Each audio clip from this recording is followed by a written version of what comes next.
que atiende en un centro minero en Guanuni, el hospital de Guanuni en Potosí. El hospital de Guanuni fue un hospital, ese hospital en el año 70 y tanto hubo una donación francesa y ese fue el mejor hospital del país. Tenía todo. En los años 70 tenía centellografía ese hospital. Y sabes que está en ruinas, hecho pomada, y alguien nos contó todas las peripecias que tienen que pasar para su emergencia, cómo funcionan las referencias y las contrarreferencias, etc. Y bueno, hay realidades, ¿no? Porque por ejemplo allá vos no podés tener solamente metformina y glibenclamida para los diabéticos, para todos. Y la clase de ayer, la clase final era de pie diabético. Y cuando ya vos tenés un pie diabético establecido, y ya tenés todo el daño neurológico, toda la artropatía deformante que tiene el pie, ya tenés que pensar de que esa microvasculatura está dañada y que también tenés problemas renales y que también tenés problemas en retina y que también tenés problemas en miocardio. Y los pacientes a esas alturas están sin protección cardiovascular alguna. Y hay gente con 30, 40 años incluso. ¿Cómo la hacen? Y ahí la pregunta.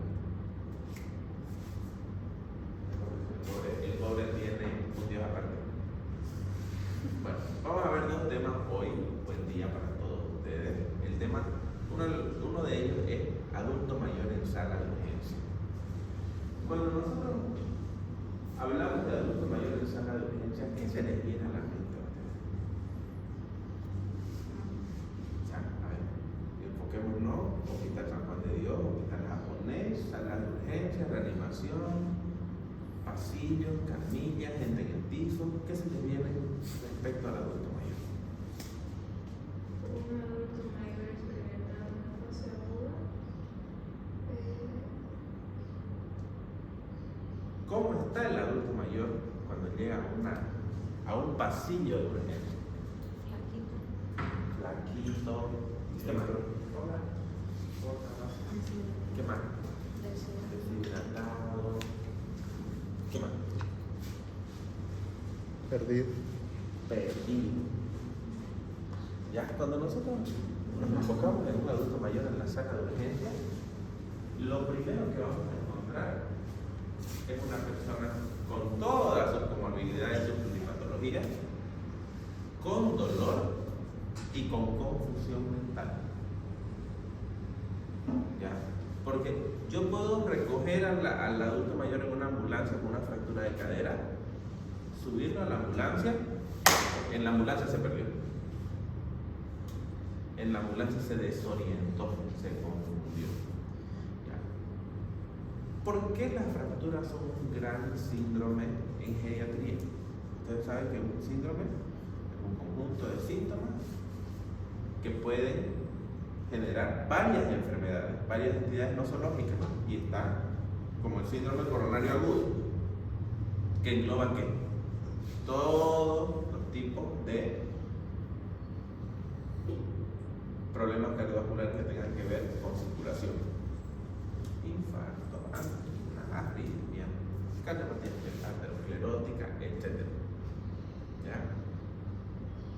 ¿Por qué estos síndromes? Incontinencia, fractura, inmovilismo, deterioro cognitivo. ¿Por qué son síndromes en los adultos mayores?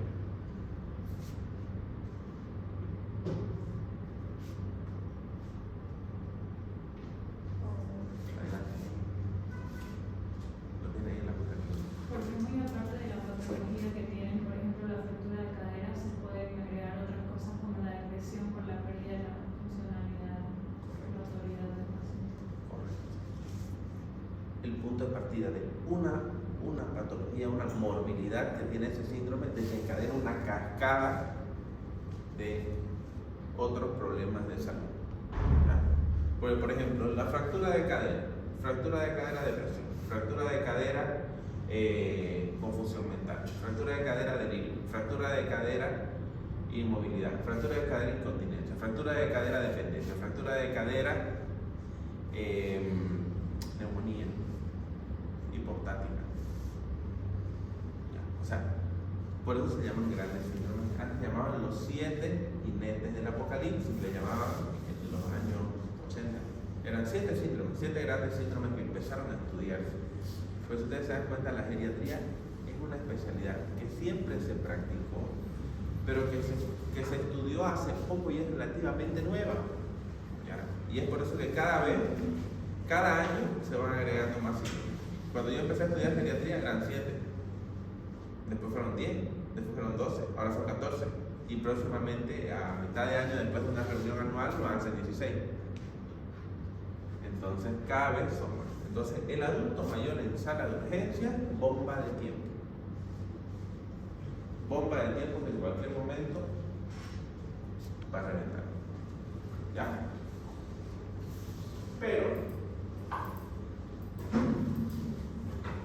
la sala de urgencia es un entorno complejo para el adulto mayor, especialmente en aquellos con edad avanzada, deterioro cognitivo, limitaciones funcionales o fragilidad.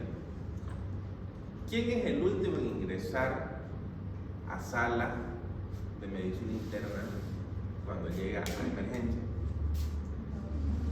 El adulto mayor. ¿Quién era el último que recibía intubación en Italia? El Ministerio de Salud de Italia tiene un proceso penal en la Corte Internacional de Derechos Humanos. ¿Quiénes eran los últimos en intubarse cuando tuvieron su primera ola? Los adultos mayores. El punto de acceso al sistema de salud no es el entorno ideal para muchos pacientes mayores vulnerables. Es por ello que mientras nosotros podamos rescatar en nuestro sistema de salud, mientras nosotros lo podamos rescatar en el nivel asistencial domiciliario, va a ser mucho más cómodo para el paciente y para la familia. ¿Ya? Presentan comorbilidades complejas de mayor gravedad y reservas cognitivas y funcionales limitadas para superar el estrés de la hospitalización. Era lo que les decía, el adulto mayor se confunde desde que sube a la ambulancia o desde que sabe que va a ir al hospital. Así tenga un deterioro cognitivo leve, un deterioro cognitivo grave o un deterioro moderado o un deterioro cognitivo severo. Sobre todo en los pacientes, ¿qué pasa?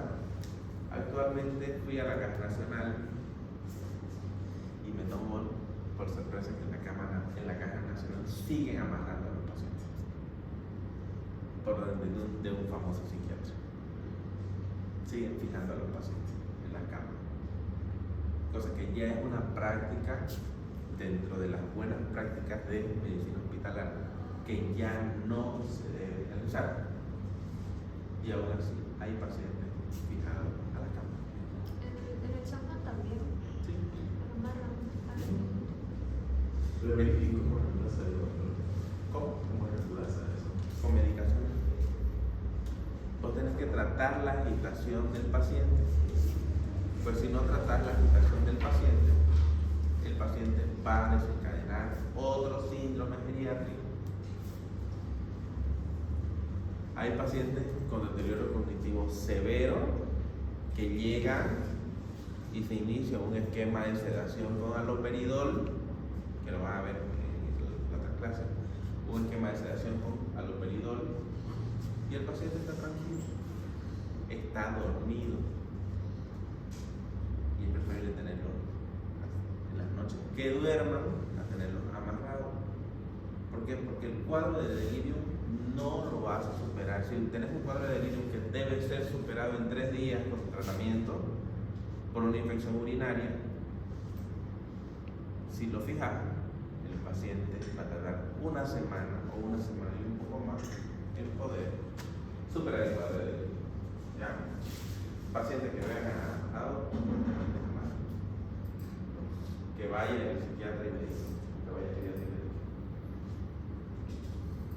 El modelo de atención aguda para el adulto mayor en sala de emergencia desarrolló planes de atención integral para personas adultos mayores vulnerables con alto riesgo de morbilidad, nuevas visitas a la sala de emergencia, deterioro funcional o ingreso hospitalario potencialmente evitable.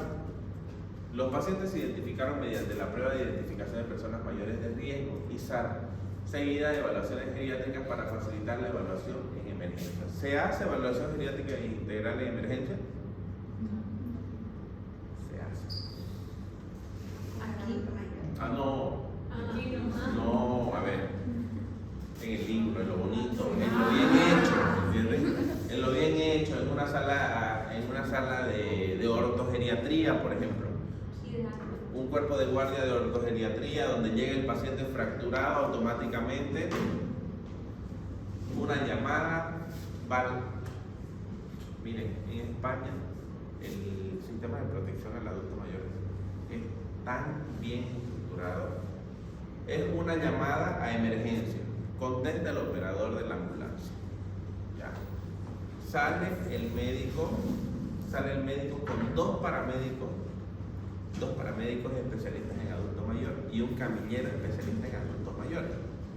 Es una ambulancia gigantesca, ¿ya? Que no hay el trauma de que suba la camilla, de que entre la camilla, que golpee la camilla y se siga fracturando el adulto mayor. Es una camilla que la colocan cerca de la puerta de la ambulancia, la camilla engancha y la ambulancia misma, un brazo mecánico, posa la camilla en la ambulancia. Y ahí tienen todo. Es como una UTI en ambulancia. ¿Ya? La camilla, o sea, desde los componentes de la camilla son especiales para adultos mayores, para evitar el trauma. Llega al cuerpo de guardia, a la sala de emergencia, y está el psicogeriatra. El psicogeriatra, desde que la persona mayor está fracturada a gritos de dolor, empiezan la medicación, se evalúa rápido al paciente, ahí se hace una valoración geriátrica integral mental que la hace el psicogeriatra para saber cuál es el riesgo de delirium que tiene ese paciente desde su ingreso al hospital. O sea, se hace valoración geriátrica integral desde que el paciente incluso está en la ambulancia. ¿Ya? Eso es, estamos años luz. Una sala de emergencia para geriatría, una sala de emergencia para ortogeriatría y una sala de emergencia para deterioro cognitivo severo. Ya, la sala de emergencia para deterioro cognitivo severo tiene un psiquiatra de turno. Ese psicogeriatra de turno está ahí todo el tiempo para tratar la agitación psicomotriz de tu paciente. O sea, como un ideal. ¿Ya? Este es la escala de ISAR. ¿Qué tiene el paciente? Ahí rápido, nosotros con la escala ISAR sabemos si tiene un riesgo bajo, intermedio o alto desde que entra a la sala de emergencias en el hospital. Y nos da un pronóstico de cómo va a ser la atención de ese paciente. ¿Ya? Esto nos dice, es como el que nosotros preguntábamos en las visitas, ¿no? En las visitas preguntábamos, ¿se baña sola, se viste sola, contesta el teléfono, mira TikTok, etcétera? Lo mismo, pero ya. Esto es para ver si el paciente necesita ayuda o no necesita ayuda desde que entra a la sala de emergencia. ¿Ya? El tema de los acompañantes de los hospitales.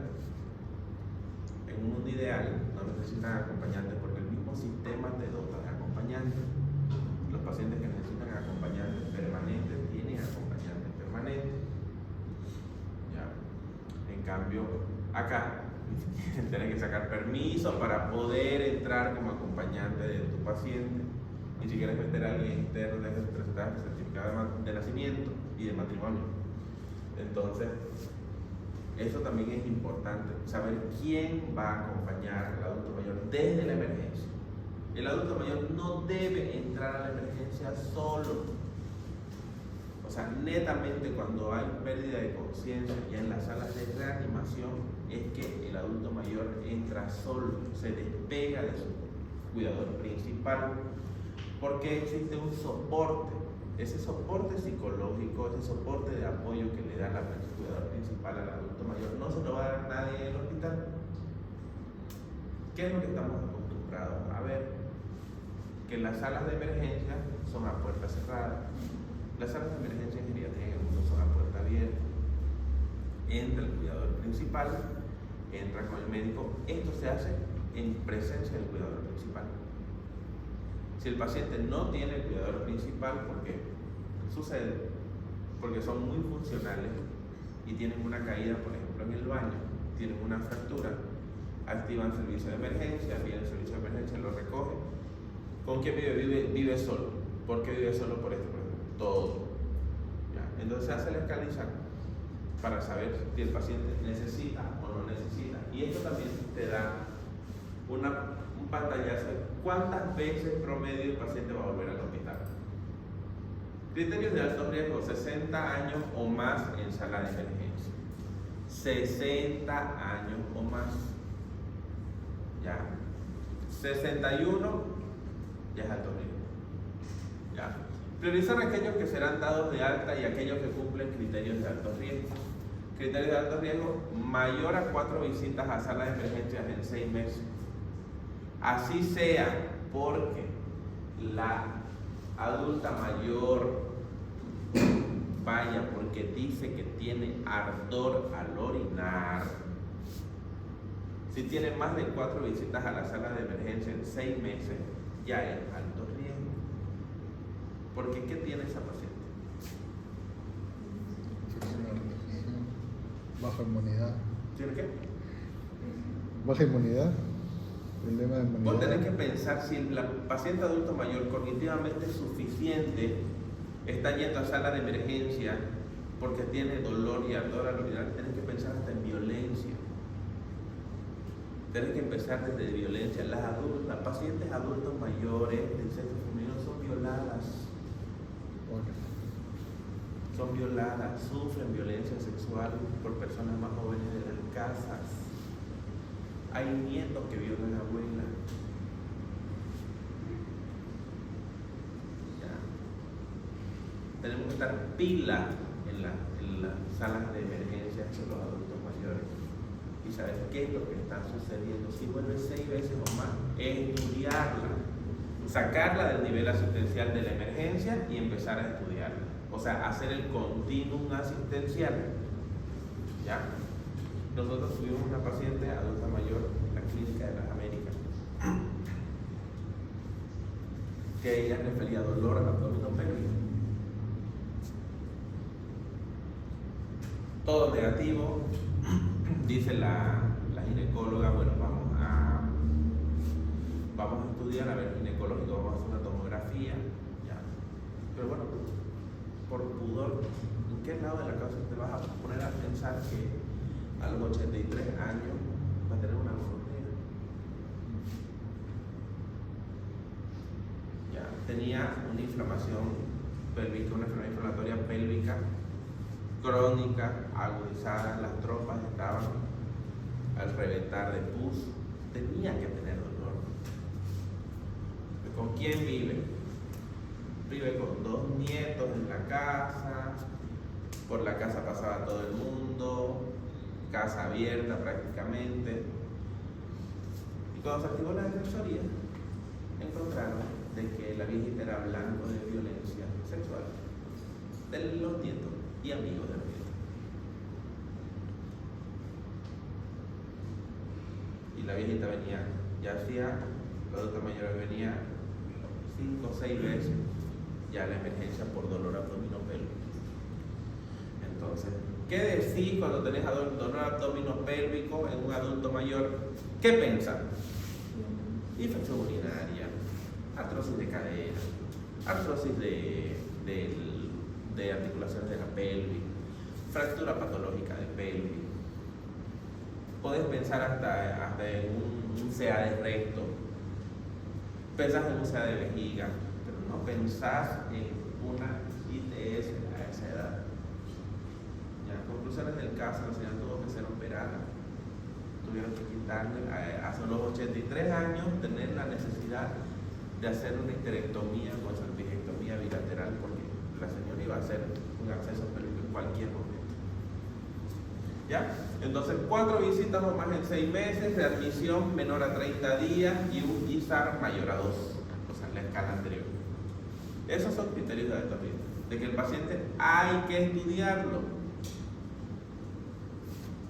A todos se nos ha pasado alguna vez, por muy leve que sea el síntoma o muy leve que sea el hallazgo que nosotros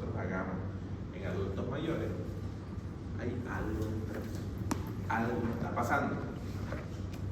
¿Ya? Muchas veces, por ejemplo, el paciente, nos dice el cuidador, está estornudando hace 3 días. ¿Han escuchado hablar en la comunidad que dicen, Juanita tuvo neumonía seca? ¿No han escuchado nunca eso? Ya. Hay gente que dice, mi abuelo tuvo una neumonía seca y fue a terapia intensiva. La famosa neumonía seca es un cuadro atípico de presentación atípica de un síndrome respiratorio. Ya, está dado por estornudo, decaimiento y en ocasiones confusión mental. Y a los 5 días una neumonía bilateral extensa.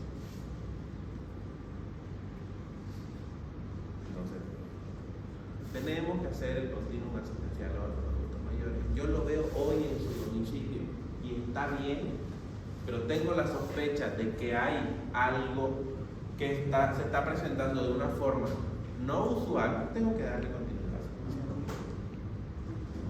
En ese geriátrico nuevo que les comenté, tengo que ir ahorita a ver una paciente. Ingresó una señora sola con una cuidadora.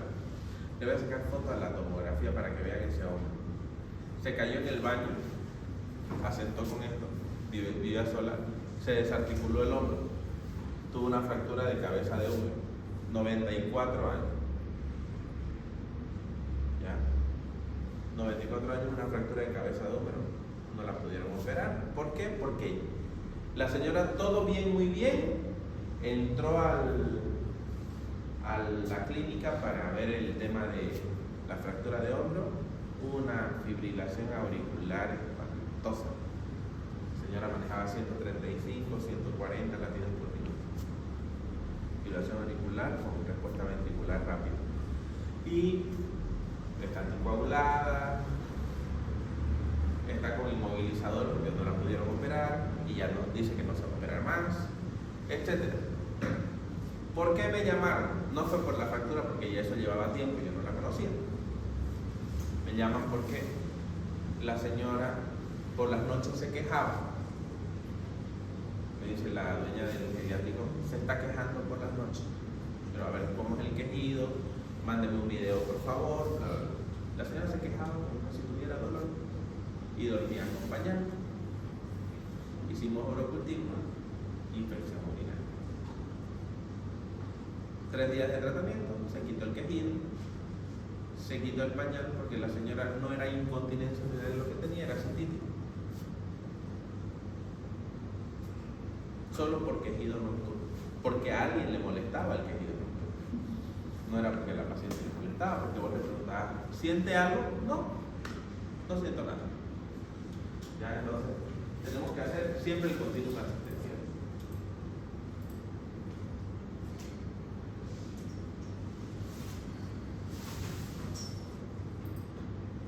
¿Cómo brindar atención a un paciente adulto mayor frágil con múltiples comorbilidades en un entorno diseñado para enfermedades de órgano único y alta rápida? Este es el desafío que tenemos los médicos. ¿Cómo brindar atención a un adulto mayor frágil con múltiples comorbilidades? Comorbilidades, pluripatología, polifarmacia, deterioro cognitivo, etc. Es un entorno diseñado para enfermedades de órgano único y alta rápida. Nuestras salas de emergencia están diseñadas para eso, para que el paciente estabilice el cuadro que lo llevó a la sala de emergencia y suba a la sala. El adulto mayor no va a ser así. Un adulto mayor que llega con un distrés respiratorio, que un adulto joven o sacas al paciente de un distrés respiratorio, de un problema cardiopulmonar en 3 días, en un adulto mayor vas a tener los 10 días. ¿Y esos 10 días qué conllevan? ¿Qué pasa en 10 días? ¿Cuántos días son? 40 días de pérdida de funcionalidad. Entonces esos 10 días que vas a tener al paciente sedado, intubado, con antibióticos de amplio espectro y todo lo que lleva un cuadro de distrés respiratorio o a punto de partida de un foco séptico pulmonar, Nuestras salas de emergencia, nuestras salas de reanimación no están diseñadas para hacer esto. Y eso es lo que nosotros tenemos que tener en cuenta cuando el paciente adulto mayor llega a la sala de emergencia. ¿Cómo se puede evaluar de manera eficiente pero segura a los adultos mayores cuando tienen tantos problemas activos e inactivos? ¿Qué es lo que tenemos que hacer ahí? Tenemos que aplicar el método clínico y auxiliarnos de cuanto medio diagnóstico tengamos a disposición. Ya, en adultos mayores muchas veces, en el adulto mayor que llega a la sala de emergencia, que no hay quien lo lleve, o sea, no hay camillero y no hay quien lo lleve en la silla de ruedas al rayo X, que hay que esperar que una enfermera se desocupe para poder ir y llevar al paciente adulto mayor al rayo X. En eso estás perdiendo tiempo. Método clínico, tiene neumonía, la sospecho, la escucho. Ecografía portátil, ecografía de pulmón, tiene condensación inflamatoria, tiene derrame pleural rápido, inicio de tratamiento. Ya, en adultos mayores no se puede perder tiempo. Los pacientes potenciales, que son una bomba de tiempo, son menores de 1 año, embarazadas, puérperas y adultos mayores. Son los que van a tener mayor probabilidad de morir por complicaciones rápidas. La puérpera es la paciente que se te muere en 15 minutos. La puérpera está charlando con vos y está choqueada. ¿Por qué sucede eso? A vos te gusta la fisiopatología. ¿Por qué la puérpera te hace un shock hipovolémico riendo con vos en la habitación? Puérpera es la mujer que desembaraza.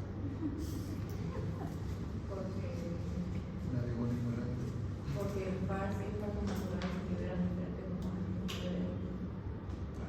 Por un lado eso, y por otro lado el nivel de volemia que tenía durante 40 semanas aproximadamente la embarazada. Acuérdense que aumenta la volemia durante el embarazo y se va recuperando después del parto. Entonces, la descarga de catecolaminas después del parto, el involucramiento, después de la cesárea, la pérdida de sangre, las pérdidas insensibles, hacen que la paciente tolere bien el tema de la pérdida de sangre, la pérdida sanguínea, las pérdidas hemáticas. Por eso es importante revisar los loquios. ¿Ya dieron gineco ustedes? Pero eso entra en obstetricia o algo que Nos separaron gineco y obstetricia. ¿Por qué no está? Dan ginecoclínica y obstetricia. Obstetricia el otro semestre. Bien. Bueno, ya tienen una noción, pregúntenle a su ginecólogo cuando vayan. ¿Por qué la puérpera es una paciente peligrosa? Háganle esa pregunta y le van a responder. Pero el tema es que son pacientes donde no podemos perder tiempo. Y lo mismo con los adultos mayores. Y existen estrategias. Acuérdense que en adultos mayores no hay protocolo. Se hace medicina basada en la persona, en el mundo entero. No hay protocolo. ¿Ya? De que llegue el adulto mayor, se hace esto, si no esto, lo otro. No. ¿Ya? Pero hay recomendaciones internacionales que vos podés tomar como estrategia en tu servicio de emergencia para evaluar a adultos mayores. O sea, existe la recomendación. Urgencias del adulto mayor. Epidemiología del 15 al 25%. Consultas de servicio de urgencia. Principales consultas son las patologías crónicas. 2.5 a 4.6 veces aumenta el riesgo de hospitalización prolongada. 5 veces más ingresos a UCI. La visita al adulto mayor, modificaciones asociadas al envejecimiento, mayor probabilidad de enfermedades asociadas, elevado consumo de fármacos. Y ahí tenemos el paciente geriátrico, que es el paciente que puede ser pluripatológico, comórbido muy funcional, pluripatología y polifarmacia, dependencia de actividades básicas y problemas cognitivos o afectivos. Y el frágil, pérdida de la reserva fisiológica y riesgo a sufrir deterioro funcional. El frágil es el que se va a morir, técnicamente se va a morir primero. Los síndromes geriátricos: inmovilidad, inestabilidad, incontinencia, deterioro intelectual, infección, inanición, pérdida de visión, impactación, depresión, insomnio, iatrogenia, impotencia, deficiencia inmune. Esos son algunos de los grandes síndromes geriátricos. ¿Cuántos son ahí? 1, 2, 3, 12. 24. Allá está la traducción. 12. Son 16. Para este año van a ser 16 síndromes geriátricos. Así que ya saben, si les toca a un paciente en internado, un paciente geriátrico, clasifiquen los grandes síndromes geriátricos, porque no va a existir alguien que le guste este tema y le pregunte. Ya, la detección del paciente anciano de alto riesgo de urgencia, adulto mayor, la hospitalización, la mortalidad, el deterioro funcional y el deterioro de la calidad de vida. ¿Ya? Ahí tenemos la escala ISAR para mayores de 65 y mayores de 75 años. Según va aumentando la edad en que el paciente entra a la sala de emergencia, aumenta el riesgo de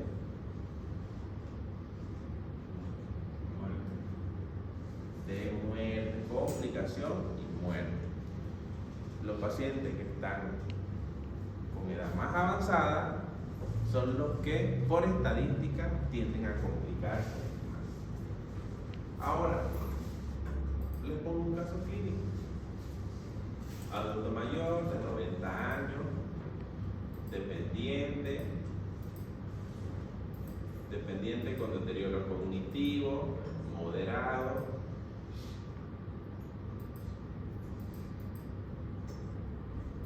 que requiere por clínica ingreso en unidad de cuidados intensivos. La familia dice que no. ¿Qué hacen ustedes?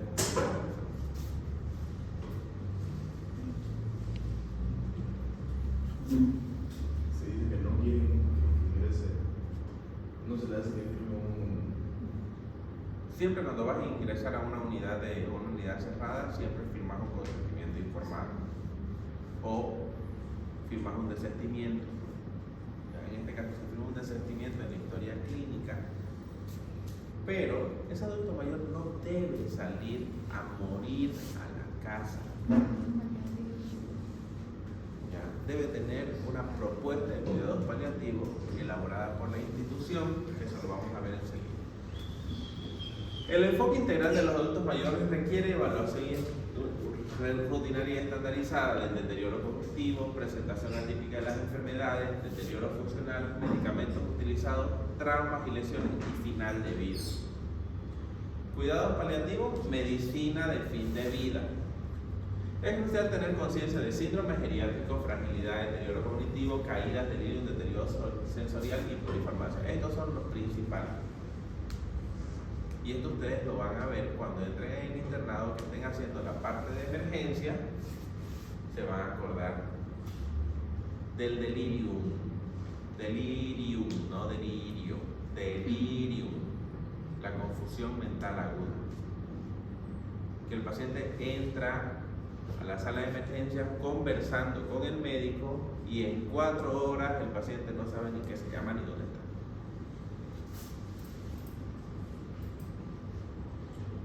Los criterios de fragilidad y Ditran-Frey: pérdida de peso no intencionada, 5 kilogramos o más del 5% del peso corporal el último año, debilidad muscular, baja resistencia al cansancio, lentitud de la marcha, nivel bajo de actividad física, son criterios de riesgo.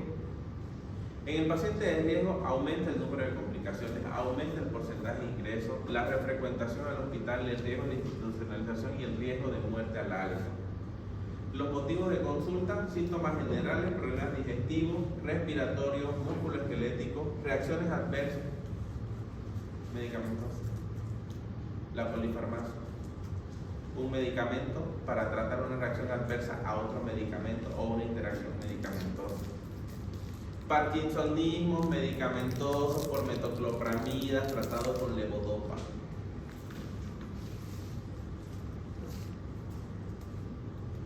Para tratar con levodopa al paciente hay que conocer el mecanismo de acción de la levodopa.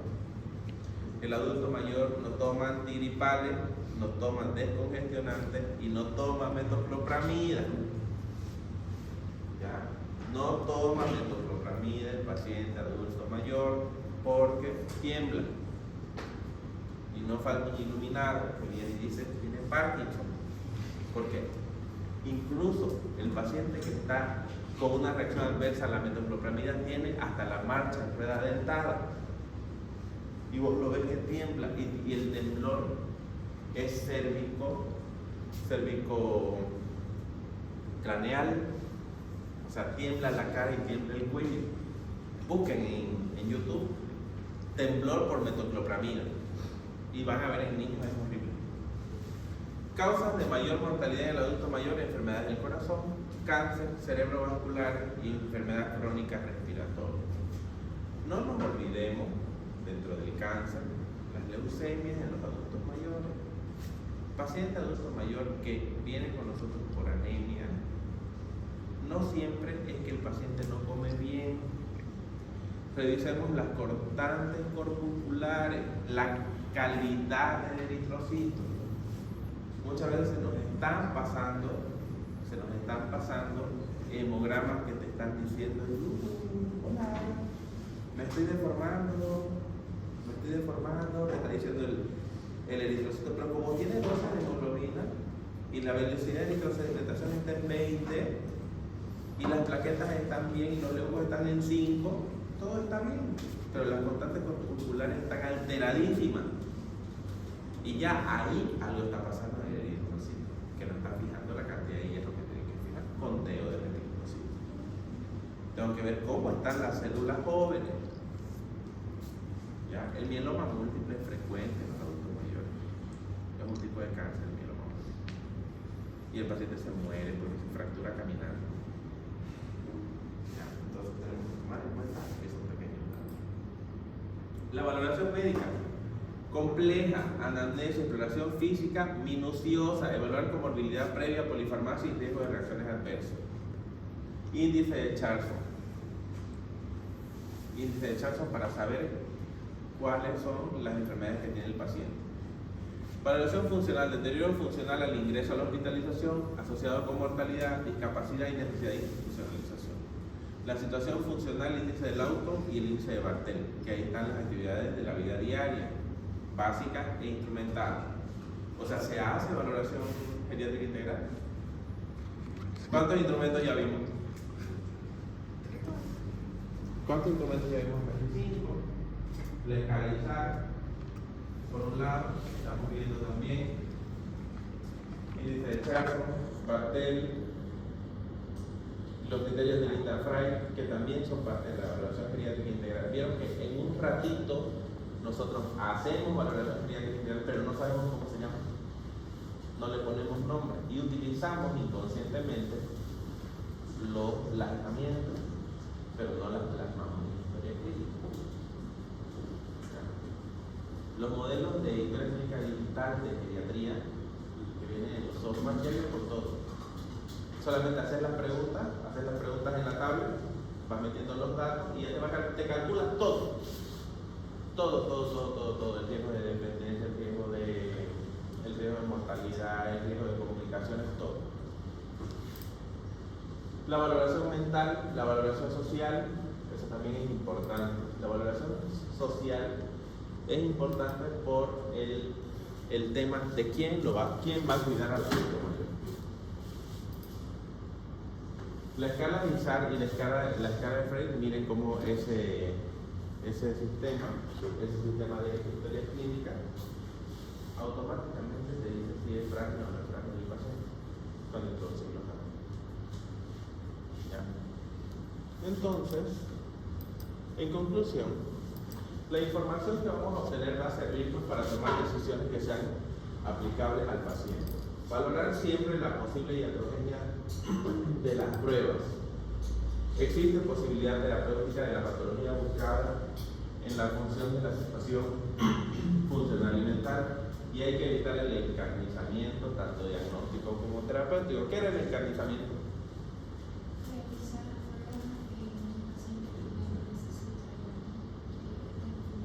yo lo voy a curar. Tiene que volver porque yo lo voy a curar. Yo lo voy a curar. Y vamos colonoscopía, y vamos gastroduodenocolonoscopía, y vamos una tomografía, y vamos una resonancia magnética. ¿Qué tenía el paciente? ¿Qué tenía el paciente? Una fractura patológica de columna lumbar, producida por una tuberculosis. Y el paciente tenía dolor reflejo en el abdomen y tenía contracturas del abdomen. Y el paciente tenía dolor de fecal. Y le hicieron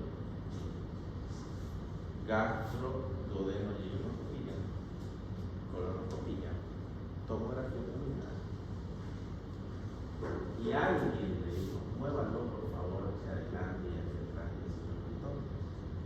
No será la columna. Cuando vieron las características de la columna vertebral que tenía el paciente, tomaron muestras del absceso que tenía en la columna. Varios. 83 años. Hicieron kermés para hacer todo eso. Y el paciente lo que tenía era la tuberculosis. Porque resulta, sucedía, acontece, que en la casa todos habían terminado su ciclo de antituberculoso hacía menos de 2 años. Y el señor, como era mayor, no hizo quimioprofilaxis. ¿Vieron qué bonito? Vamos a entrar al otro tema. El otro tema es uno de los temas madre en cuanto a geriatría, en cuanto a cuidado oncológico y cuidado no oncológico, ¿ya? Y el manejo del dolor en adultos mayores y cuidados paliativos, ¿ya? Vamos a ver una noción de cuidados paliativos. Hay un curso que van a hacer ustedes en la plataforma de OMS de cuidados paliativos. Bonito, didáctico, interactivo, y van a aprender una barbaridad. ¿Ya? Porque no hay quien se les charle el tema de cuidados paliativos. Probablemente ustedes llegarán a los 90 años. ¿Quieren? ¿Por qué no quieren llegar a los 90 años? ¿Cuál es tu proyecto de vida? ¿Quieres ser padre, abuelo? ¿Quieres ser un marido mercante?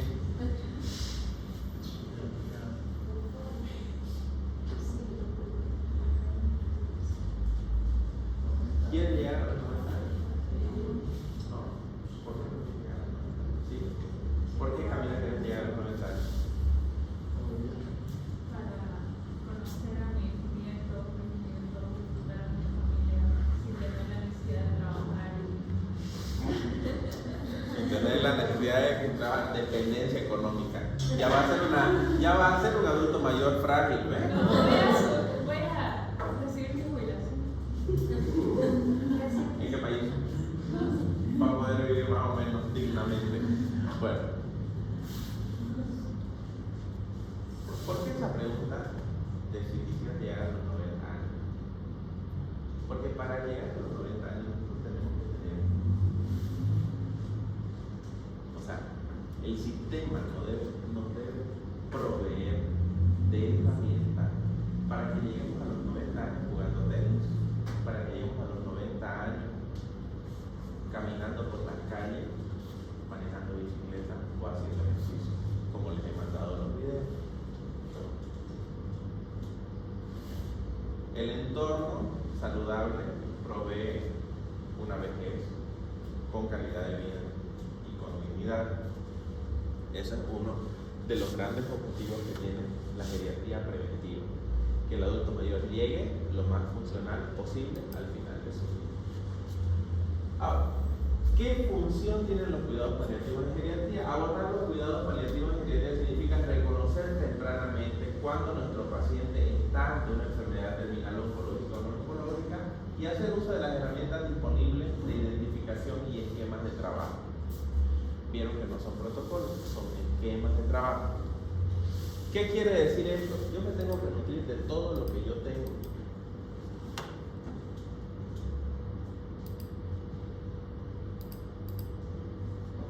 ¿Y cómo es que la medicina paliativa funciona en el adulto mayor? Nosotros tenemos una enfermedad crónica o varias enfermedades crónicas, una comorbilidad. Comorbilidad es cuando tenemos más de cuántas enfermedades. Comorbilidad.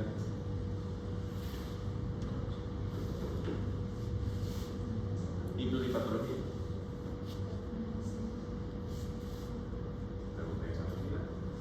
Cuando nosotros tenemos una enfermedad crónica, ¿cuál va a ser el curso de esa enfermedad crónica con el paso del tiempo? ¿Qué va a pasar cuando nuestros órganos pierdan su capacidad vital? Fallas. Cualquiera. ¿Qué pasa con la piel cuando envejecemos?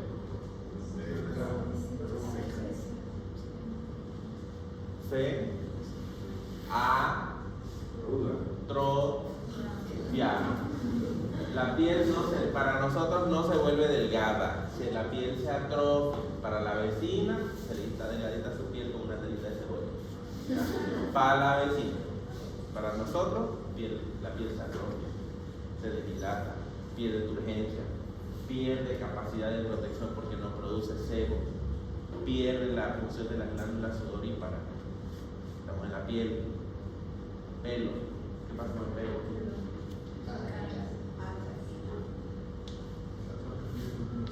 Se atrofia el folículo piloso, cae el pelo. Ya, entonces según la cronicidad va avanzando. Todas las enfermedades van a llegar a este punto. Van a ser una enfermedad avanzada con órgano terminal. Van a leer términos como órgano blanco, órgano diana, pero en medicina paliativa se habla de órgano terminal, enfermedad de órgano terminal. Y es como nosotros conversamos con la familia. En medicina paliativa no puede ser paliativista una persona que no tenga buen poder de comunicación. Un idiota de escritorio no puede ser paliativista. ¿Ya? Y estamos plagados de idiotas de escritorio, no solamente médicos, hasta recepcionistas idiotas de escritorio, que no levantan la cabeza para hablarte, que no te dicen las cosas. O aparece un iluminado que viene y le dice: bueno, señora, tiene cáncer. Es cáncer lo que usted tiene. Le duele porque tiene cáncer. El cáncer duele. Tiene que acostumbrarse de que le va a doler cada vez más y no se puede hacer nada. ¿Cómo quiere eso? O sea, no le das tiempo a que se choquee para empezar. No le diste tiempo que se choquee. Por ejemplo, la paciente de ustedes que fueron a ver el otro día, Gabriel, ¿qué le dijo la paciente? Que ella tenía dolor en la pierna, hacía 2 meses. Tenía una bola que le dolía la espalda. Tenía una bola que le dolía la espalda, etc. La señora. La ciática. La señora no sabe que tiene cáncer. No sabe que tiene cáncer. Y fuma. Sigue fumando. ¿Le contó que fuma? No, sigue fumando. Olía, ¿no? Sí, y en el primer cajoncito está su cajetilla de cigarro. Fuma una cajetilla de cigarro y es una neoplasia del pulmón múltiple con metástasis en hueso. ¿Por qué no sabe?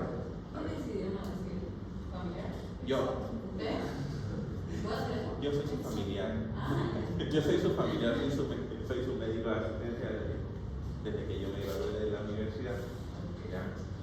¿Por qué cuando se hace el diagnóstico, esta paciente se hace el diagnóstico, yo le hago el diagnóstico en un cumpleaños? Estaba con una blusa así como la de Renata, como la de Renata, y tenía un ganglio inmenso supraclavicular. Y le digo a la cumpleañera, que es otra prima, porque ella no tuvo hijos, le digo: no quiero pegarte el cumpleaños, pero sabes que tía Flori tiene o cáncer o tuberculosis. Porque ella y me dice ella: Ahí se me creció y yo le pongo metiza con sal ahí, baja un tiempo. Bueno, entonces le digo, son las dos opciones y hay que estudiarlas ya porque hay que saber qué se va a hacer. Miércoles ya tuvimos el diagnóstico por tomografía, imágenes múltiples, de bordes irregulares, 4 en el pulmón derecho, etc. Sábado, reunión familiar con las personas que más la visitan y los sobrinos que la atienden. ¿Qué quieren hacer? Para empezar, ¿le decimos o no le decimos? ¿Qué decimos? Yo opino que no, porque ella, ¿qué les refiero a ustedes? Que todos los medicamentos le daban alergia. Tiene un estado nutricional que está desnutrida. Ella está desnutrida hace como 10 años. ¿Por qué? Porque ella simple y llanamente dejó de comer.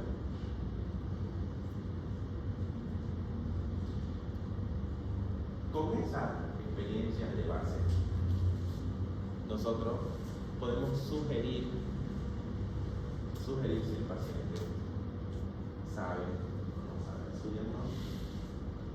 Ella recientemente, un primo llevó una señora que hace biomagnetismo energético, los imanes, los famosos imanes. No es ciencia constituida, no es basado en evidencia, etc. Ella le dijo, en la primera semana de abril te vas a levantar y vas a caminar porque va a ir pasando. Van a ir haciendo unos circuitos de no sé qué, y ella se lo aprendió todo, si le dijo, ¿no? O no le dijo a los imanes, no les contó. Ah, pero yo le dije, no, que no digas nada de eso. La cosa es que es paciente inteligente. La cosa es que ella le creyó tanto a la señora que en la primera semana de abril se levantó. Tiene dolor, ese día que fueron ustedes estaba dolorida porque el día antes se fue al banco caminando, o sea, en taxi se bajó caminando a cobrar su renta. Se lastimó socialmente.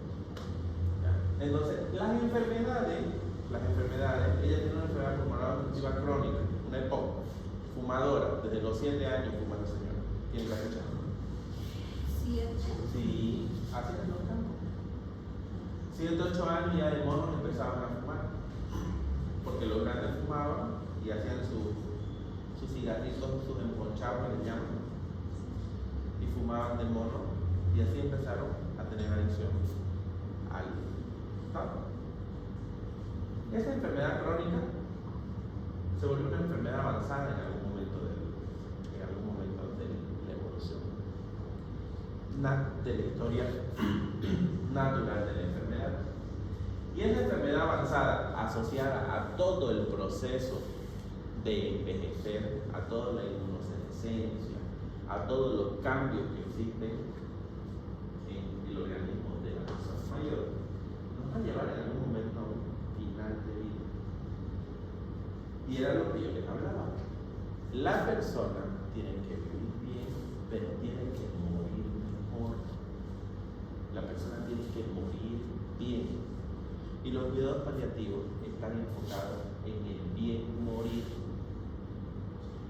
¿Ya? Aquello de antes de que llévenselo a la casa, no hay nada que hacer, llévenselo a la casa.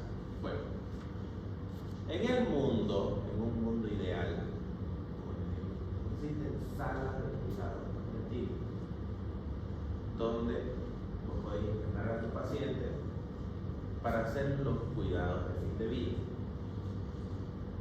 ¿Cuáles son los cuidados de fin de vida? ¿A qué ustedes se imaginan que está enfocado los cuidados de fin de vida? ¿Qué más? ¿Qué más? Pero eso ya no va, o sea, sí hay, pero no es para todas las personas, el sistema oncológico. ¿Qué? Está el loco para los cuidados paliativos, pero solo para pacientes con cáncer. Y para pocos pacientes con cáncer. Ya. Ya me recupero la vez.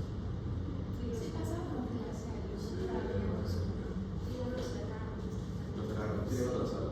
No hay médico. Ya no me lo. Ya más grande, ¿cuántas camas tiene? No sé cómo solo es Tarea para la casa. Independientemente de que esté Gabriela aquí, su mamá es una de las mejores paliativistas que hay en el país.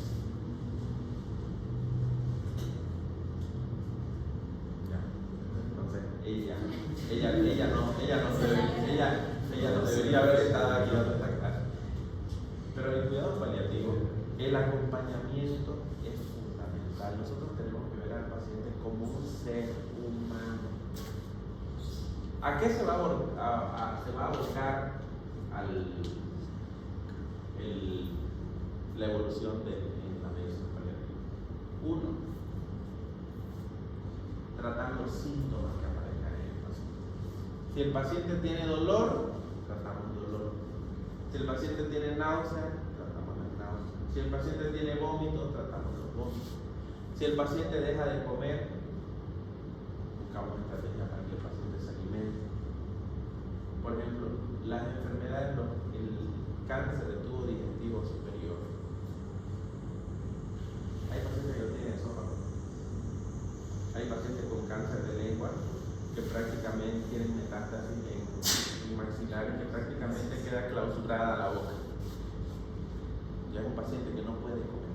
¿Qué estrategias vas a tener? O sea, en la medicina paliativa existen todas las especialidades. Cuando ya queda poco por hacer.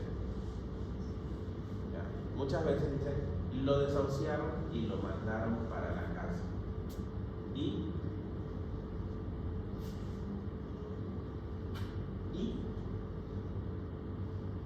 aparece una monjita que vive en el barrio y le dice, le voy a poner un suerito, miren la venita del pie, le voy a poner un suerito para que le pongamos un dioxadol para que no tenga tanto dolor. ¿Qué está haciendo ese personal sanitario? Está paliando el dolor. Está haciendo cuidado paliativo sin saber que está haciendo cuidado paliativo.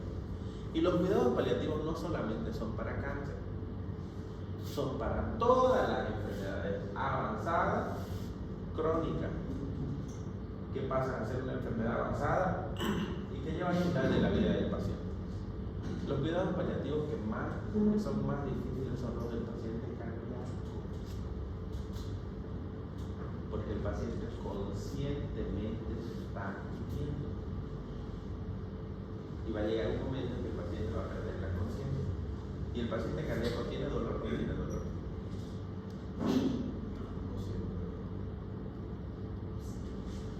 ¿Tiene dolor o no tiene dolor? ¿Morir duele o no duele? ¿No duele? Y si en geriatría vos tenés una cama, un encamamiento, un síndrome de inmovilidad durante 8 meses, te va a doler o no te va a doler. ¿Qué duele? Isquemia. Caso pulmonar. ¿Qué duele?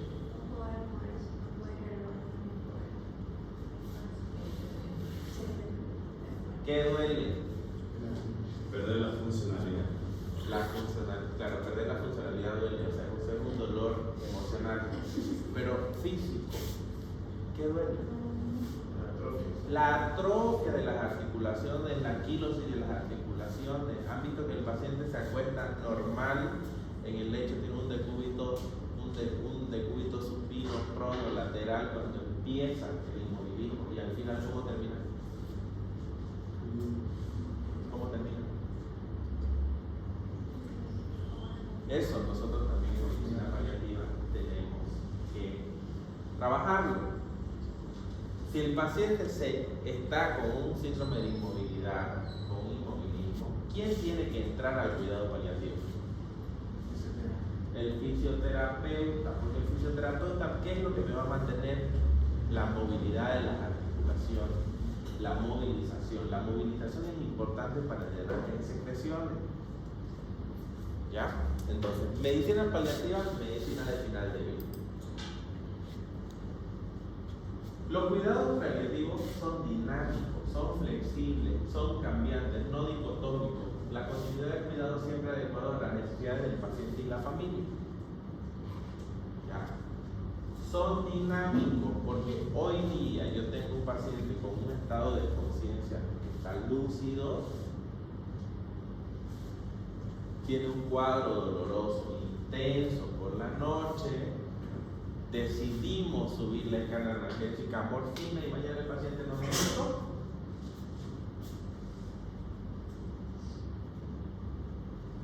O valoramos hacer una sedación terminal en un paciente que ya tiene mucho dolor, en un paciente que ya está a fin de vida, que el quejido, ustedes han tenido por si acaso la experiencia de tener un paciente en fase terminal de una enfermedad con quejido.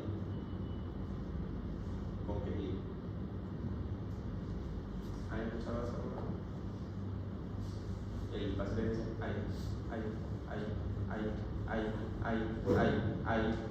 sin parar durante toda una noche. En el San Juan se escucha que hablan. El paciente con quejido que está a final de vida, el paciente que está con muchas secreciones, el paciente que empieza a hacer fiebre de origen desconocido, pero sabe que es por un foco pulmonar, el encarnamiento, una neumonía hipostática, es un paciente que tiene toma del estado de conciencia, es un paciente al que se le debe ofrecer la sedación paliativa o sedación terminal. La sedación terminal no es eutanasia, es diferente de la eutanasia. La eutanasia es un grupo de fármacos que van a entrar a tu torrente sanguíneo y van a hacer que cesen tu función. Ya, la sedación terminal lo que va a hacer es que te va a ayudar a paliar todos los síntomas y te va a mantener, como dice la palabra, sedado. Los cuidados continuados, el continuum asistencial a lo largo del tiempo, primero vamos a tener buen estado de salud, no vamos a tener ningún diagnóstico. Tenés una enfermedad, hipertensión, diabetes, asma, cáncer o enfermedades reumatológicas, etc. Tenés un tratamiento potencialmente curativo. Ahí tenemos que ver lo farmacológico y lo no farmacológico.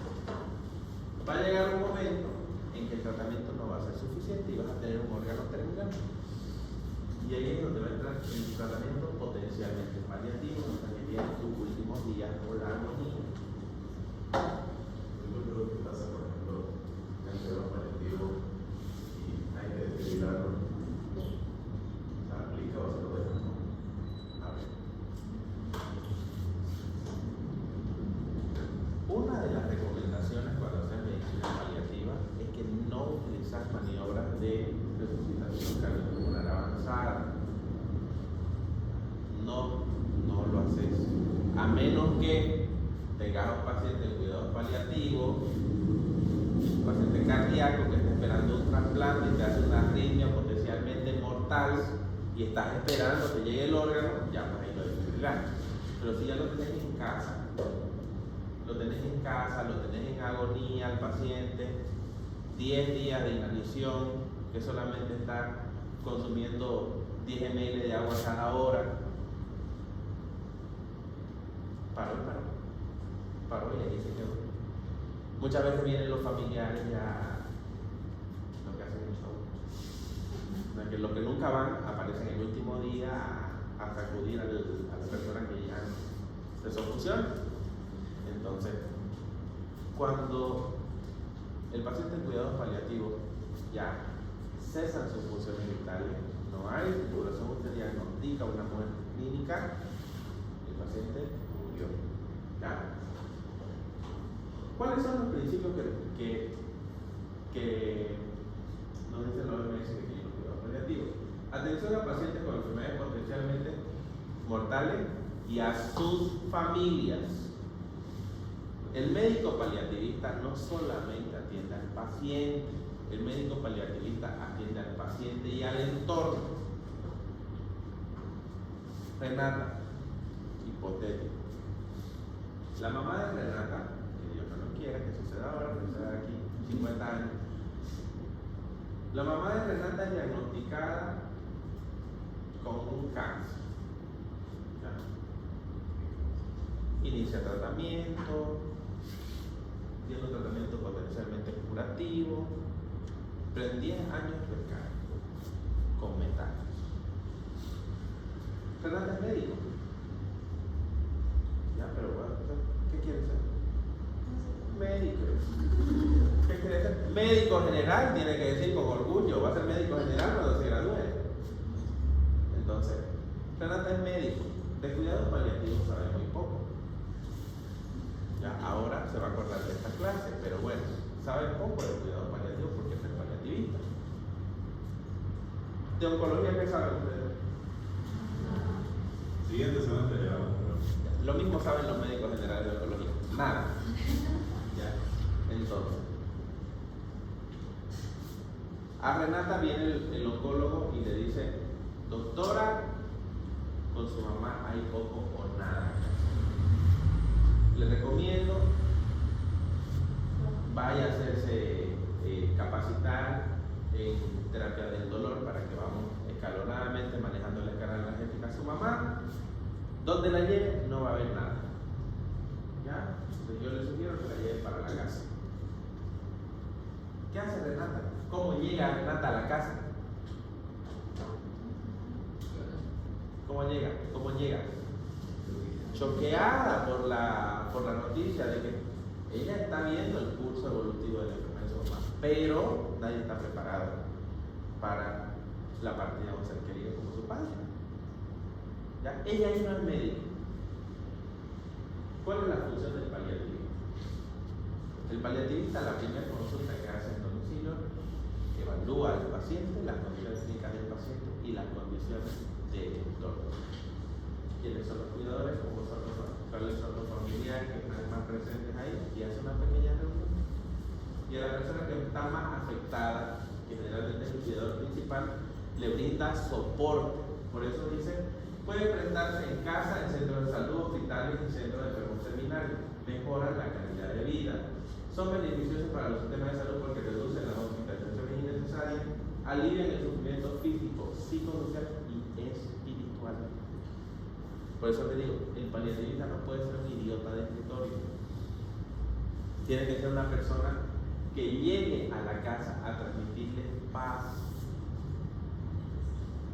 Porque si yo voy con resaca a ver a mi paciente, si yo estoy estresado todo el día y llego a un medio donde la gente está más estresada que yo, ¿cuál va a ser el feedback que voy a tener con la clase? Ninguno. Va a ser un choque. Entonces el paliativista tiene que ser una persona que tenga buena relación. Pueden ser prestados por muchos tipos de profesionales sanitarios y voluntarios. Los cuidados paliativos no necesariamente los hace un médico. Puede ser un enfermero, puede ser una monja. Las monjitas hacen cuidados paliativos, fueron las primeras en hacer cuidados paliativos. ¿Han visto los videos en África cuando empezó el SIDA? ¿Quiénes eran las únicas que tocaban a los pacientes? Las hermanitas religiosas. Y en los barrios nunca faltó una iglesia que tenga una monjita aficionada a colocarle suero a los abuelos. Hay un club de abuelos, ahí está la monja que viene y les coloca suero. Entonces los cuidados paliativos tienen esta finalidad. Y la finalidad es disminuir el sufrimiento del paciente y del familiar. ¿Ya? Es que la persona se vaya dignamente, se vaya sin dolor, se vaya lo más tranquilo posible. ¿Ya? Que el paciente muera sin fatiga. La fatiga de la muerte, han tenido la oportunidad de ver a pacientes fatigados pre-muerte, lo van a ver en el internado. Eso es lo bueno. El adulto mayor dependiente tiene alto riesgo de extinción y es una pendiente resbaladiza. Tiene varios factores que están dentro de ese embudo que poco a poco van influyendo y se va a convertir en una problemática sociofamiliar. Tener un paciente terminal desajusta cualquier equilibrio en la dinámica familiar. ¿Ya? En medicina familiar, que es mi especialidad, se llama, cuando sucede antes de que la persona sea adulto mayor, se llama crisis paranormativa. Y cuando ya tenemos el proceso de vejez, se llama crisis normativa del ciclo familiar. Tiene que haber un cierre, se tiene que comprimir, se tiene que construir en una nueva familia. ¿Ya? Los ingresos hospitalarios, la institucionalización y el mayor consumo de recursos. centros geriátricos acá en Santa Cruz que hacen cuidados paliativos. ¿Ya? Son las residencias médicas, residencias geriátricas medicalizadas. Hay dos que se hacen cuidados paliativos. Pero cuando el paciente fallece es un lío el tema del certificado de defunción. Que ahí también, dentro del buen morir, también entra esa traba en nuestro país.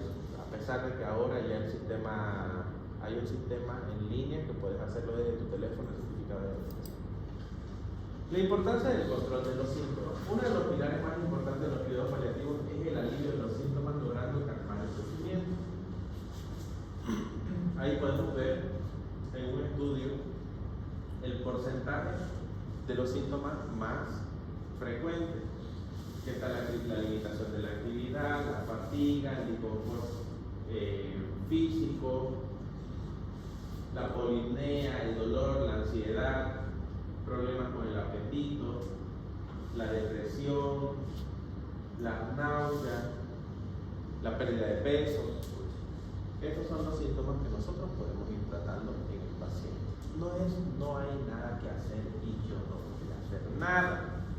Porque yo estoy bien preparado y yo sé que si el paciente no va a consumir sólido,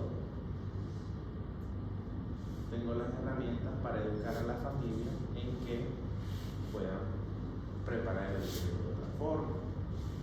Como yo estoy bien preparado también, yo sé colocar una sonda nasogástrica y si el paciente dejó de comer, yo le pregunto a la familia, al familiar, ¿están de acuerdo que le coloquemos una sonda nasogástrica? Pero cuando colocamos una sonda nasogástrica hay mayor riesgo de neumonía, hay mayor riesgo de infecciones, hay mayor riesgo de... ¿Están de acuerdo? Sí, doctor. Puede llamar al gastro que venga y le coloque la sonda. No, porque usted está bien preparado y usted puede colocar una sonda nasogástrica. ¿Y qué le va a aliviar al paciente si le coloca una sonda nasogástrica? El paciente ¿el hambre duele? Duele, pues. Entonces, vamos a aliviar un síntoma. El dolor en cuidados paliativos es una experiencia individual, multidimensional y una experiencia familiar. Individual, multidimensional y familiar. Se asocia con una carga emocional concreta, despierta recuerdos almacenados en la memoria y nos confronta con la sensación de fragilidad. El dolor en dos personas diferentes no es comparable. Pueden ser gemelos idénticos y uno de los dos va a tener mayor umbral al dolor. Hay personas que tienen fracturas expuestas y están sentados con la pierna tranquilos mientras no se movilicen, no les duele. Y hay personas que tienen fracturas expuestas y el simple hecho de saber que están fracturados gritan de dolor. Dimensiones que afectan el dolor: física, social, las preocupaciones financieras, la psicológica y la espiritual. Ahí empieza el por qué a mí. Rabia con el destino, con Dios, fe de la fe, encontrar un significado y el miedo a lo desconocido. El miedo a lo desconocido es lo que mata al paciente. Si vos le decís al paciente de una forma muy bruta, muy brusca, muy llana: señora, tiene insuficiencia cardíaca. ¿Qué hace la persona? Ahora, actualmente, ¿qué hace la persona? Insuficiencia cardíaca. Mierda, esto es oxígeno y me voy a morir, mejor me pego un tiro. Así funciona la mente humana. Te dicen que tenés un diagnóstico al piso. ¿Ya? ¿Por qué? Porque funcionamos en base al diagnóstico, no en base a la evolución. Y las etiquetas muchas veces son las que acaban con la espiritualidad del paciente, con la forma de ver la vida. Porque ahí entra también, cuando hacemos cuidados paliativos no geriátricos, entra en el proyecto de vida. ¿En qué momento en mi proyecto de vida yo estoy al final de vida? Y ¿Y qué va a pasar con mis hijos? ¿Qué va a pasar con mi esposa? ¿Qué va a pasar con mis padres? Porque ustedes saben que lo normativo es que se vayan primero los padres y después los hijos. Pero muchas veces hay padres que dejan a todos sus hijos y los siguen vivos. Entonces, ese acompañamiento, esa espiritualidad en cuidados paliativos, nosotros tenemos que hacerla sí o sí. ¿Cómo medir el dolor en cuidados paliativos? Observen cómo hay una escala para los pacientes con demencia. Para los pacientes con demencia, y la escala visual numérica categórica y la escala visual analógica. Este es para los pacientes sin deterioro cognitivo y aquello es para los pacientes con deterioro cognitivo severo. En los pacientes con deterioro cognitivo severo hay la respiración independientemente de la vocalización negativa, la expresión facial, el lenguaje corporal y la consolabilidad. ¿Ya? Son las escalas con dibujito que nosotros utilizamos para evaluar el dolor en el paciente que tiene deterioro cognitivo, que no nos dice me duele. El paciente que les digo que yo atiendo hace años, que actualmente está con una sonda vesical permanente, ese paciente tiene un deterioro cognitivo severo. Le preguntas, don Raúl, ¿cómo se siente? Todos los días hago ejercicio 45 minutos antes de acostar. Eso no lo sacas de ahí. Tiene dolor. Él se retiró la sonda con el balón inflado una vez.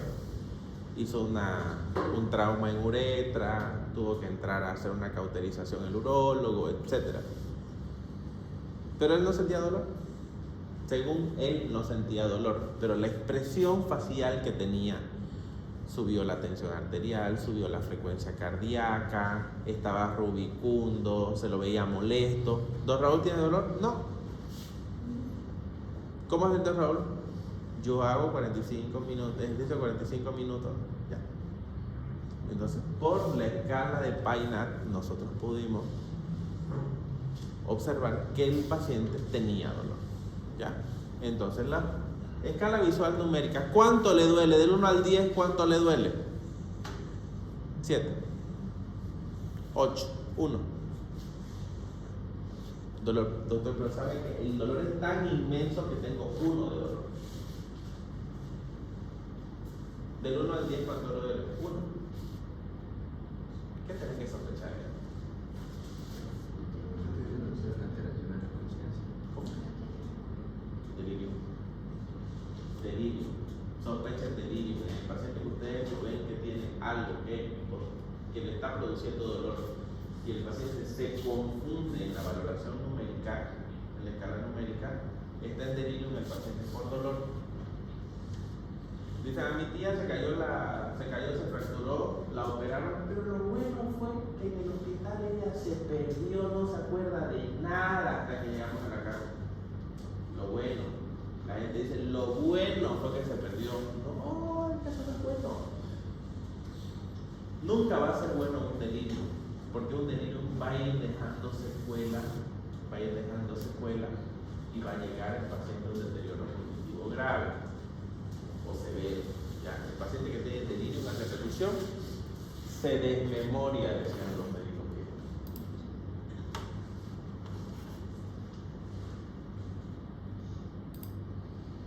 El manejo del dolor en cuidado paliativo, el ascensor del dolor. Si el dolor es intenso, subo la escala. Si el dolor mejora, bajo la escala. La escala del dolor, el manejo de la escala del dolor es dinámico. Si tengo un paciente con dolor intenso por una neoplasia, por un tumor, y yo utilizo opioides, utilizo tramador, y el paciente durante todo el día no tiene dolor hasta la noche que te dice que tiene dolor un 3, 4, 5, pero que es aguantable, vas a volver a utilizar el mismo fármaco. Los fármacos. ¿Cómo? Ajá. ¿Por qué más fuerte? que le dio ya disminuyó, ¿no? Vida media plasmática del tramador, ¿cuánto es?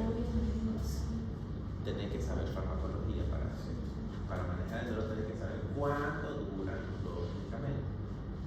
Tenés que saber cuánto con insuficiencia renal, cuánto sin insuficiencia renal. ¿Ya? Por eso es importante saber de que es un ascensor, de que siempre vamos a atender de que el paciente baje la escala de presión y no tratar de llegar a metadona, tramadol, metadona, morfina. ¿Ya? ¿Qué pasa con la morfina en los pacientes en el manejo del dolor severo?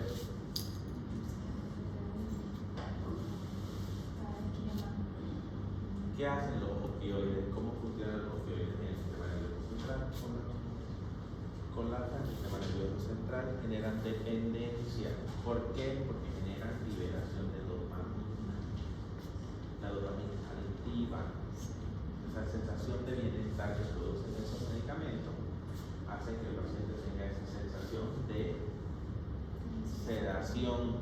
No debe ser feliz, no debe ser felicidad, debe ser empatía del carajo, pero bueno. Yo he tomado tramadol alguna vez y el tramadol te da una náusea que no puedes tomar ni agua y te produce una sensación de malestar, estás como con la perseguidora ahí atrás. Entonces no tenés una sensación de bienestar, pero cuando tenés dolor, sí tenés la sensación de que el dolor mejoró. Pacientes que no consumen alimentos porque están con dolor y cuando calma el dolor tienen hambre. Porque el dolor, acuérdense que puede ser no susceptivo, puede ser proprioceptivo. Entonces, en la escala analgésica, esto lo van a leer bien para que ustedes sepan cuál es la escala analgésica que podemos manejar en nuestros pacientes. Manejo de la DINA o disnea en cuidado paliativo. Este es uno de los síntomas que más le llama la atención al familiar. Doctor, está respirando cortito y está agitado. La disnea es un síntoma muy frecuente en el paciente en cuidado terminal. Recomendaciones generales no farmacológicas: posición cómoda, ventana abierta, ventiladores, distraer al paciente, facilitar un ambiente abierto, reforzar el entrenamiento muscular, limitar el número de personas en la habitación, evitar el estrés emocional y, como le digo, corrientes de aire hacia la cara mediante ventilador.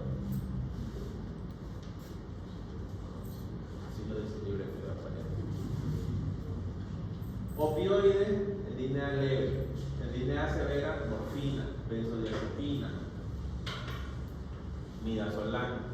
Tratar de deprimir el centro respiratorio para que el paciente disminuya la frecuencia respiratoria y ya produciendo un efecto a nivel central. A menos de que exista un factor en el cardiorrespiratorio que nosotros podamos controlar en ese momento, no necesariamente con estos medicamentos. Por ejemplo, las neoplasias pulmonares que producen síndrome obstructivo pulmonar, pseudosíndrome obstructivo bronquial, con nebulizaciones, el paciente se va a sentir mejor, con broncodilatadores, el paciente se va a sentir mejor, o utilizando oxígeno. Pero la cosa es que el paciente no tenga esa fatiga, esa sensación de que en cualquier momento puede fallecer. Manejo de los síntomas digestivos: disfagia, medidas alimentarias, sonda nasogástrica, gastrostomía, náusea y vómito, aloperidol, dimidinato, ondansetron, metoclopramida. Y el paciente está terminal, que tiemble, pero que no tenga náusea y vómito. Que tiemble, pero que no tenga náusea y vómito. Ya el que camina por la calle, ese no debe temblar. Inapetencia o caquexia, manejo de sondas de alimentación, consensuar con familiares y explicar los riesgos. Ahora, aquí viene la dicotomía. Utilizamos nutrición enteral o parenteral en los pacientes de cuidado paliativo. Esperanzas. tenemos que evitar la nutrición parenteral con el paciente en cuidados paliativos. Es preferible utilizar la nutrición enteral por el riesgo de complicación que pueda tener por el costo de los correctos. Mantener una nutrición parenteral es demasiado caro, demasiados riesgos de complicaciones, demasiado riesgo de infecciones. Entonces, nutrición enteral. Paciente tiene disfagia, paciente tiene una neoplasia macizo craneofacial, paciente tiene un ACV que lo dejó con una disfagia funcional. Sonda nasogástrica. La sonda nasogástrica, pero recuerden que cuidados paliativos no necesariamente es el que se está muriendo. Cuidados paliativos es la persona que tiene el diagnóstico de una enfermedad que no va a mejorar con nada. Esclerosis lateral avanzada. El paciente no habla, no abre los ojos, no camina, no traga, no nada. ¿Qué tiempo puede estar un paciente con esclerosis avanzada? Simple, por lo bajito, 8 años. Con buen cuidado. Entonces lo voy a tener 8 años con sonda nasogástrica. No, ¿qué voy a hacer?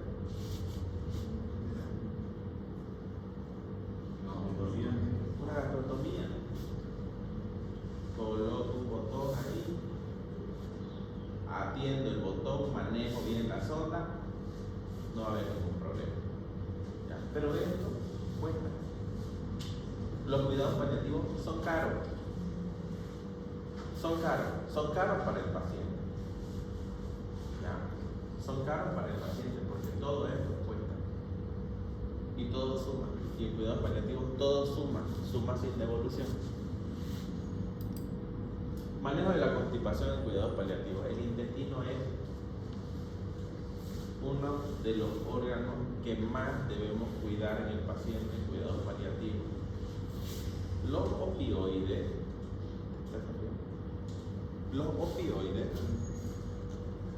ya estamos terminando. Los opioides son medicamentos que, ¿y por qué no hablaba? Los opioides son medicamentos que producen estreñimiento, disminuyen la motilidad intestinal y resecan las heces. ¿Ya? El paciente en cuidados paliativos, el paciente que está con toma de conciencia, ese paciente muchas veces va a tener quejido y ese quejido mejora cuando hay evacuación. Hay que evitar los enemas frecuentes.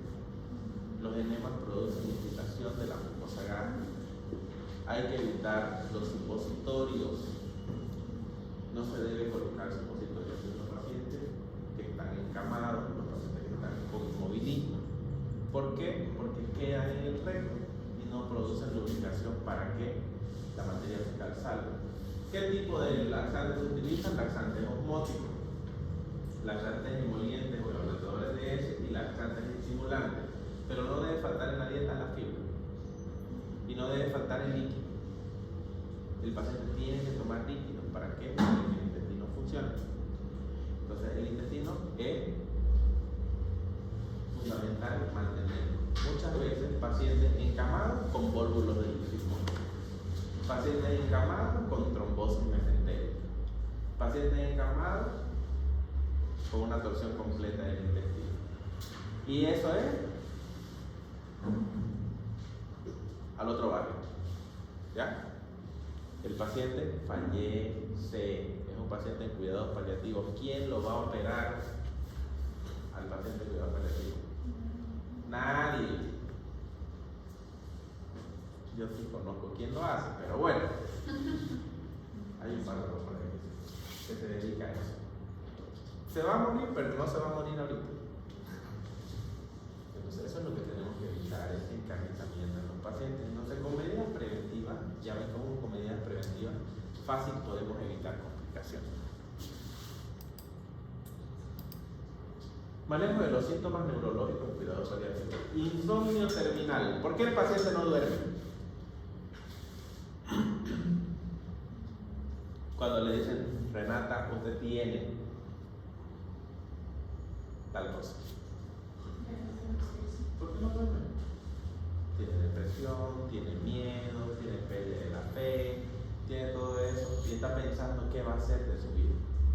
Entonces, ¿qué le damos? Hipnóticos o inductores de sueño, delirium y convulsión, haloperidol, clorpromacina o benzodiazepinas, ansiedad intensa y depresión, antidepresivos y ansiolíticos. El paciente en cuidado paliativo puede estar medicado con antidepresivos. Es mejor no darle nada. Solamente darle su calmante y no darle nada. Tenemos que quitar eso porque estamos viendo un ser humano que hasta el último, incluso 10 minutos después de que cesa sus funciones, está sintiendo. Y el paciente se deprime, dan antidepresivos, mejorarle la química cerebral. Esos antidepresivos van a hacer sinergia con los analgésicos y pueden tener un manejo espectacular del dolor con pregabalina y duloxetina, pregabalina y fluoxetina. Con amitriptilina en dosis bajita, el paciente se va a sentir mejor. Por lo menos es un paciente que no va a estar sentado en un rincón con mutismo selectivo y aislado del mundo. Y entonces aquí viene la sedación paliativa. Cuando no hay nada que hacer ya con el paciente, cuando el paciente perdió la conciencia, cuando el paciente entró en inanición, cuando el paciente no responde a los estímulos, pero sabemos que está vivo porque la función cardíaca y la función neurológica aún están presentes, podemos ofertar la sedación paliativa a los pacientes. En nuestro país no existe un marco legal y normativo para hacerlo. Nosotros nos basamos en convenciones internacionales que nos respaldan para hacer la sedación paliativa. ¿Con qué se hace la sedación paliativa? ¿Qué medicamentos se administran? Benzodiazepina, midazolam, fentanilo, cuando hay mucho dolor, se hace sedación con fentanilo, se hace sedación con propofol, más fentanilo, más benzodiazepina en dosis Michael Jackson, en dosis decimales. Tenemos un paciente con una vía, o colocar un goteo por microgoteo bien bajito para mantener, si tenés posibilidades, una bombita de infusión contigo y tenés al paciente sedado hasta que llegue la hora de partir.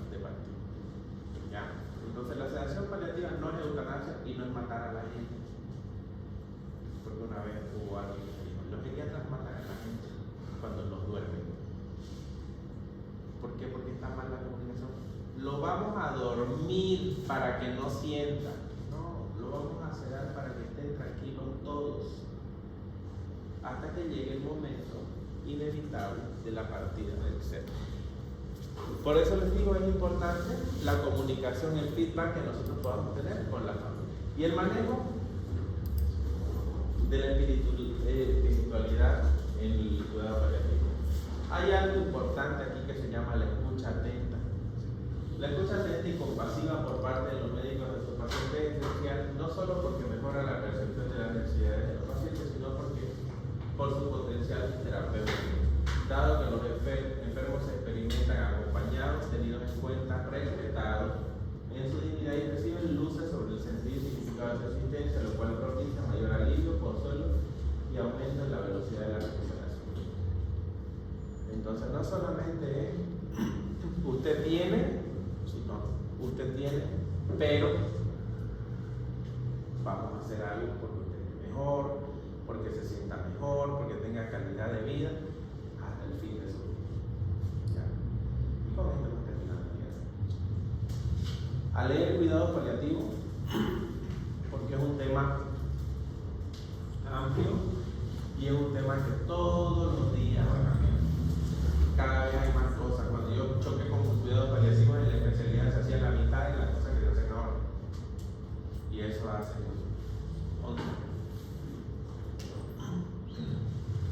11 años ya hacen eso. Así que, a seguir. La medicina es dinámica. Nos vemos, chicos, a prácticas. Ya no se salvan esta semana. Práctica, grupo B, por favor, el grupo B. Están flojitos, porque nadie escribe quién quiere ir. Lo del